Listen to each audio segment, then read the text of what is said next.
Hello, everybody. I am Katrina the Christian, and I am back with another word from the Lord. Okay, today's word is about salvation. Salvation is offered freely to all who accept Jesus Christ as Lord and Savior. Okay, this new birth, sometimes called regeneration, is a work of God's grace that literally makes us different people than we were before. Okay, we will become new creatures in Christ Jesus. When a person comes to know Jesus as their Savior, they are brought into a relationship with God that guarantees that their salvation is eternally secure. Salvation is more than just saying a prayer or making a decision for Christ. Salvation is a sovereign act of God whereby an unregenerate sinner is washed, renewed, and born again by the Holy Spirit. Okay, as we read in John 3, verse 3, it says, Jesus answered and said to him, "Most assuredly I say to you, unless one is born again, he cannot see the kingdom of God." And also Titus 3, verse 5. Not by works of righteousness which we have done, but according to his mercy he saved us, through the washing of regeneration and renewing of the Holy Spirit. Okay, when salvation occurs, God gives the repentant sinner a new heart and puts a new spirit within him, as we read in Ezekiel 36, verse 26.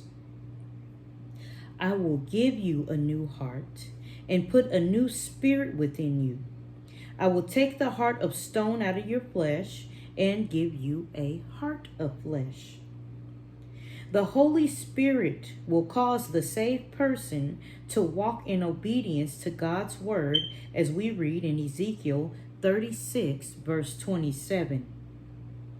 I will put my spirit within you and cause you to walk in my statutes, and you will keep my judgments and do them. And also James 2, verse 26.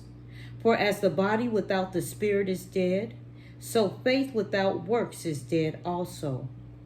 Okay, God is the one who will draw us, open our eyes, and change our heart's desire.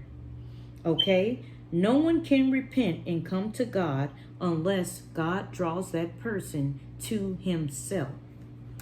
Okay, it was God's desire to extend salvation to us. John 1, verses 12 through 13 says, "But as many as received him, to them gave he power to become the sons of God, even to them that believe on his name, which were born not of blood, nor of the will of flesh, nor of the will of man, but of God." Okay, salvation can't be earned through being good. Ephesians 2, verses 4 through 9 says, "But God, who is rich in mercy, for his great love wherewith he loved us, even when we were dead in sins, have quickened us together with Christ. By grace ye are saved, and have raised us up together, and made us sit together in heavenly places in Christ Jesus, and that the ages to come he might show the exceeding riches of his grace and his kindness towards us through Christ Jesus. For by grace ye are saved through faith, and that not of yourselves, it is the gift of God, not of works, lest any man should boast."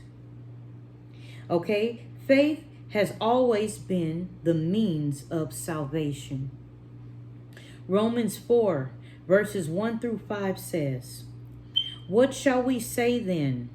That Abraham our father, as pertaining to the flesh, hath found?" That means, what was his experience? "For if Abraham were justified by works, he hath whereof to glory." Okay, what does he have to boast about? "But not before God." Okay, not in God's sight. "For what saith the scripture? Abraham believed God, and it was counted unto him for righteousness. Now to him that worketh is a reward not reckoned of grace, but of debt. But to him that worketh not, that is, he depends on faith, but believeth on him that justifieth the ungodly, he declares the guilty to be innocent, his faith is counted for.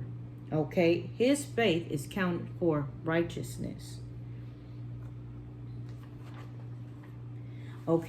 Our salvation was the reason Christ came.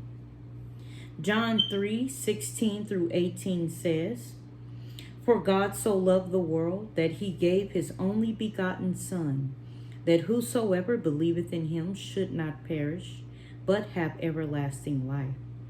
For God sent not his Son into the world to condemn the world, but that the world through him might be saved.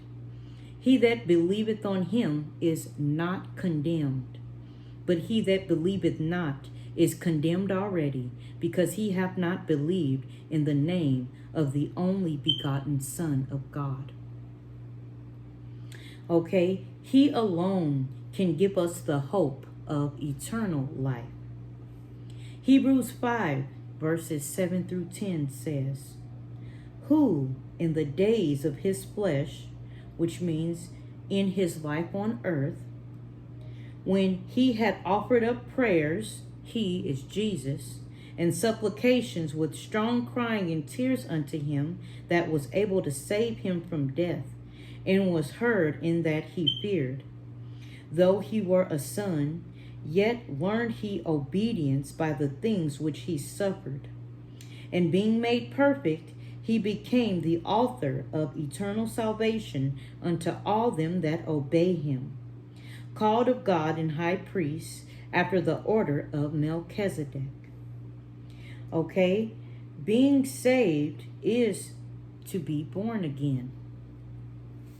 John 3:4-6 says, Nicodemus saith unto him, How can a man be born when he is old? Can he enter the second time into his mother's womb and be born? Jesus answered, Verily, verily, I say unto thee, except a man be born of water and of the Spirit, he cannot enter the kingdom of God. That which is born of the flesh is flesh, and that which is born of the Spirit is spirit. God rescues us from the jaws of death. John 5:24 says, Verily, verily, I say unto you, he that heareth my word, and believeth on him that sent me, hath everlasting life, and shall not come into condemnation, but is passed from death unto life. The leap can be hard, but the terms are easy. Romans 10:8-10 says, But what saith it? The world is nigh thee, even in thy mouth. The word, Romans 10:8-10. But what saith it? The word is nigh thee, even in thy mouth and in thy heart.